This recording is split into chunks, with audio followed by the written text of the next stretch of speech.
जोहार, आप देख रहे हैं झारखंड पब्लिक न्यूज, जहां मिलती है आपको झारखंड की हर छोटी बड़ी खबर। सबसे पहले मैं हूं लक्ष्मी और लेकर आई हूं आज की 25 बड़ी खबरें जो आपके लिए जानना बेहद जरूरी है।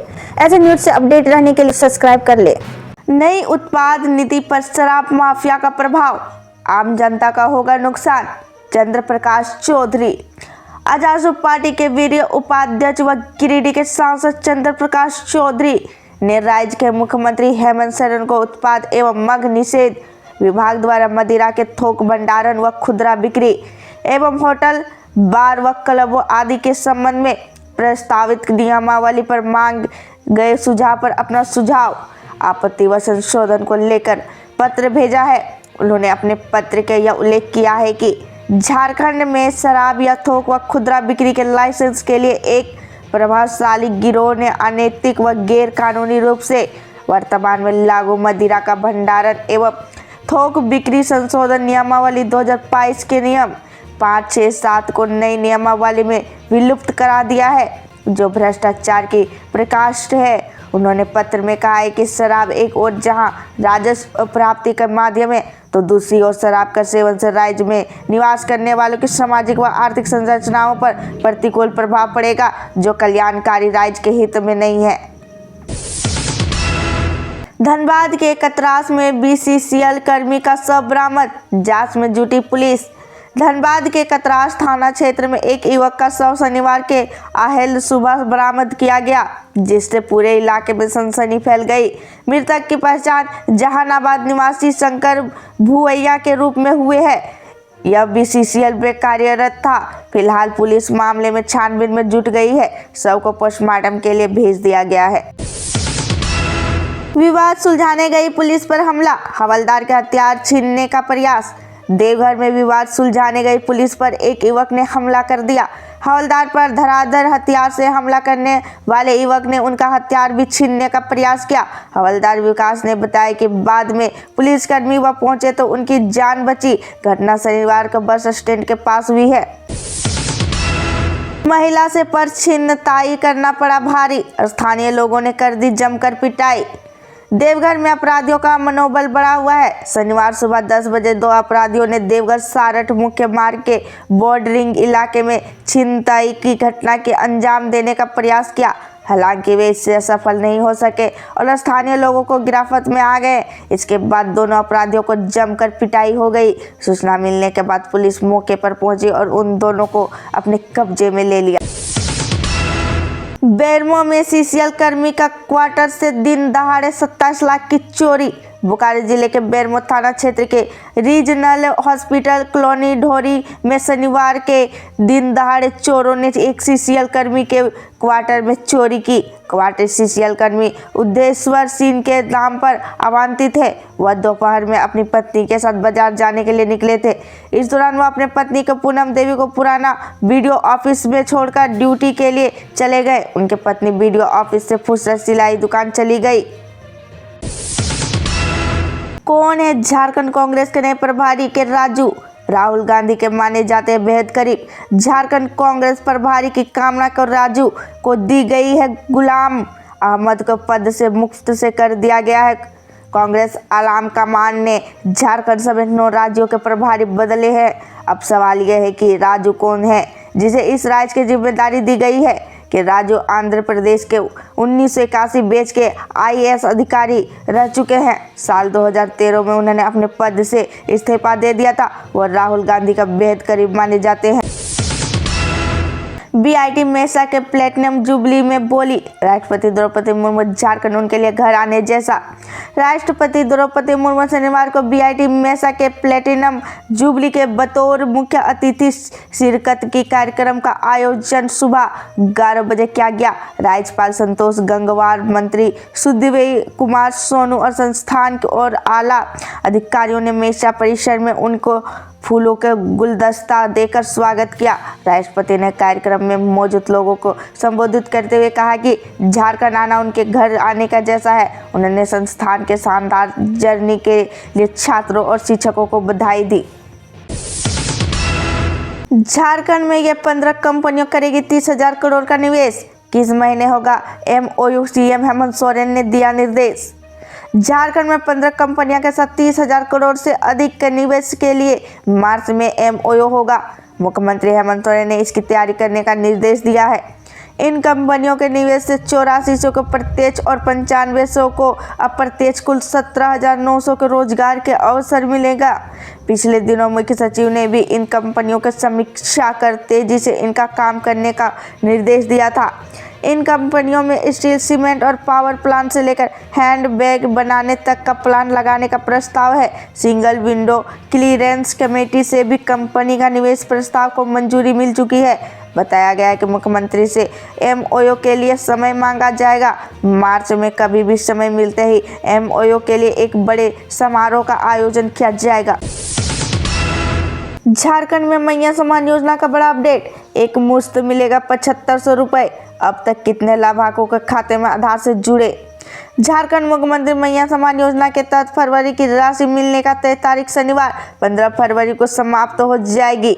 योजना के लाभार्थियों को दिसंबर तक की राशि मिली है। ऐसे में अब जनवरी और फरवरी 2 महीने की राशि बकाया होगा। राज्य सरकार ने जिलों का योजना के लिए मार्च तक की राशि पूर्व में ही उपलब्ध करा दी है। इसके बाद भी राशि ट्रांसफर नहीं होने का मुख्य कारण लाभार्थियों के आवेदन के सत्यापन का प्रक्रिया पूरा नहीं होना माना जा रहा है। झारखंड में मैया सम्मान योजना का बड़ा अपडेट, एक मुश्त मिलेगा 7500 रुपए। अब तक कितने लाभार्थियों के खाते में आधार से जुड़े? झारखंड मुख्यमंत्री मैया सम्मान योजना के तहत फरवरी की राशि मिलने का तय तारीख शनिवार 15 फरवरी को समाप्त हो जाएगी। योजना के लाभार्थियों को दिसंबर तक की राशि मिली है। ऐसे में अब जनवरी और फरवरी 2 महीने की राशि बकाया होगा। राज्य सरकार ने जिलों का योजना के लिए मार्च तक की राशि पूर्व में ही उपलब्ध करा दी है। इसके बाद भी राशि ट्रांसफर नहीं होने का मुख्य कारण लाभार्थियों के आवेदन के सत्यापन का प्रक्रिया पूरा नहीं होना माना जा रहा है। साइबर अपराधियों ने सरकारी संस्थान की बनाई फर्जी वेबसाइट, 1523 पदों पर निकाली वैकेंसी, युवाओं को बनाया। साइबर अपराधी ने समेत राज्य स्तरीय कृषि प्रबंधन प्रशासन प्रशिक्षण संस्थान झारखंड की फर्जी वेबसाइट बनाकर 1523 पदों पर नियुक्ति का विज्ञापन निकाला। फर्जी वेबसाइट पर फर्जी नियुक्ति के विज्ञापन की जानकारी मिलने के बाद निदेशक समेत विकास कुमार ने साइबर थाना में प्राथमिकी दर्ज करा दी है। साइबर अपराधी ने समेत राज्य स्तरीय कृषि प्रबंधन प्रशासन प्रशिक्षण संस्थान झारखंड की फर्जी वेबसाइट www.jharkhandagri.com बनाकर 1523 पदों पर नियुक्ति का विज्ञापन निकाला।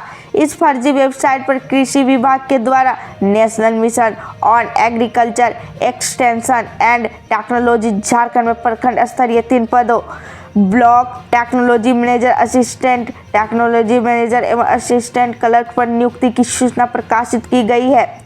फर्जी वेबसाइट पर फर्जी नियुक्ति के विज्ञापन की जानकारी मिलने के बाद निदेशक समेत विकास कुमार ने साइबर थाना में प्राथमिकी दर्ज करा दी है। साथ ही कॉपीराइट में भी इसकी रिपोर्ट कर दी है। गर्लफ्रेंड से हुआ विवाद तो बुलेट में लगा दी आग। राजधानी रांची के लालपुर में BIT एक्सटेंशन के समीप शुक्रवार की रात में 2 पहिया वाहन बुलेट में आग लगा दी गई। बताया जा रहा है कि वैलेंटाइंस डे के दिन युवक और युवती के बीच किसी बात को लेकर विवाद हुआ। उसके बाद इस घटना को अंजाम दिया गया। लालपुर थानेदार रूपेश कुमार ने अग्निशमन दस्ता को बुलाया और आग को बुझाया गया। बाइक आनंद ओझा नामक व्यक्ति के नाम से रजिस्टर्ड है। पुलिस ने जब बाइक मालिक से संपर्क किया तो उसका मोबाइल बंद आने लगा। विकास तिवारी अपने इशारे पर व्यापारियों से वसूला रहा रंगदारी। झारखंड समेत कई राज्यों में संगठित अपराधी गिरोह के संचालित करने वाला विकास तिवारी अपने इशारे पर व्यापारियों से रंगदारी वसूला रहा है।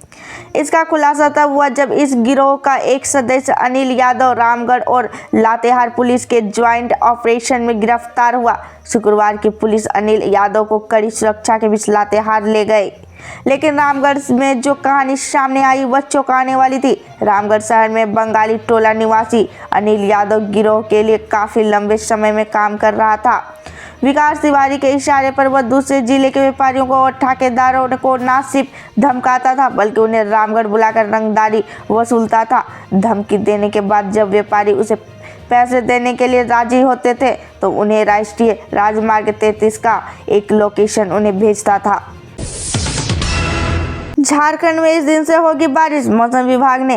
राज्य भर में फिर ठंड लौटने वाली है। मौसम के मिजाज में बदलाव से 20 और 21 फरवरी को कई जिलों में गर्जन के साथ हल्की बारिश हो सकती है। यह जानकारी की मौसम विभाग ने शनिवार को दी है। विभाग के अनुसार 18 और 19 फरवरी को सुबह में हल्का कुहासा रहेगा। इसके बाद दिन भर आंशिक बादल छाए रहेंगे। बारिश के बाद तापमान में गिरावट होने की संभावना है। वहीं शनिवार को रांची समेत पूरे राज्य भर में मौसम साफ रहा। उत्तरी पश्चिम हवा के चलते धूप में नरमी महसूस हो गई। रांची में अधिकतम तापमान 26 डिग्री और न्यूनतम तापमान 11.2 डिग्री, जमशेदपुर में 31.4 डिग्री और 11.6 डिग्री, डाल्टनगंज में 30.2 डिग्री और 10.6 डिग्री, बोकारो में 30.1 डिग्री और 10.1 डिग्री तथा चाईबासा में अधिकतम तापमान 33.4 डिग्री और न्यूनतम तापमान 10.4 डिग्री सेल्सियस रिकॉर्ड किया गया। अलग राज्य आंदोलन में थी टेकलाल महतो की सक्रिय भूमिका। बेरमो गिरिडीह के पूर्व सांसद और मांडू के 5 बार विधायक रहे टेकलाल महतो पूरे उत्तरी छोटा नागपुर में अपने तीखे आंदोलन के कारण जाने जाते थे। किसानों ने उनके बारे में नारा लगाया था, मिट्टी का एक लाल टेकलाल। टेकलाल महाजनी प्रथा से लेकर धान पेड़ी की लेवी के खिलाफ चलाए गए आंदोलन के अलावा झारखंड अलग राज्य आंदोलन के दौरान आर्थिक नौकेबंदी, सड़क जमा, धरना प्रदर्शन, जेल भरो अभियान में उनकी सक्रियता रही। सब विनोद बिहारी महतो के साथ मिलकर शिवाजी समाज का गठन कर बाल विवाह और अन्य सामाजिक कुरीतियों के खिलाफ उन्होंने ग्रामीण क्षेत्रों में जन जागरण अभियान भी चलाया। रांची में LLB की पढ़ाई करने वाले टेकलाल महतो का जीवन सादगी भरा रहा। 13 को होलिका दहन और 15 को होली मनाई जाएगी। रांची रंगों का महीना फागुन शुरू हो गया है। यह महीना शुरू होते ही भक्त श्याम प्रभु के दर्शन के लिए खाटू धाम व कान्हा का दर्शन के लिए वृंदावन जाने लगे हैं। फागुन महीने के कृष्ण पक्ष में एक तिथि के वृद्धि होने के कारण यह पक्ष 16 दिनों का है। इस पक्ष में 7वीं तिथि की वृद्धि है। 16 फरवरी को संकष्टी गणेश चतुर्थी का व्रत है। 21 को जानकी जयंती और 24 को विजय एकादशी, 25 को भौम प्रदोष व्रत और 26 को महाशिवरात्रि है। 27 फरवरी को श्राद्धु का अमावस्या और 28 फरवरी का स्नान दान की अमावस्या है। वही 1 को द्वितीय है। इस पक्ष में प्रतिपाद तिथि का हानि होने के कारण यह पक्ष 14 दिनों का है। इस पक्ष में होलिका दहन व होली का त्यौहार मनाया जाएगा। झारखंड के 9 पुलिस अफसर बनेंगे IPS। UPSC के भेजे गए इन 17 अधिकारियों का नाम। रांची राज्य पुलिस सेवा के 9 अफसरों को IPS में पदोन्नति दी जाएगी। राज्य सरकार ने वर्ष 2021, 2022 और 2023 के कुल 9 रिक्तियों का विरोध IPS में पदोन्नति के लिए UPSC का अनुशंसा की है। मुख्यमंत्री हेमंत सोरेन की स्वीकृति के बाद UPSC को कुल 17 पुलिस पदाधिकारियों की सूची प्रकाशित की गई है। ऐसे न्यूज से अपडेट रहने के लिए हमारे चैनल को सब्सक्राइब कर ले। फिर मिलते हैं अगले दिन नए न्यूज के साथ।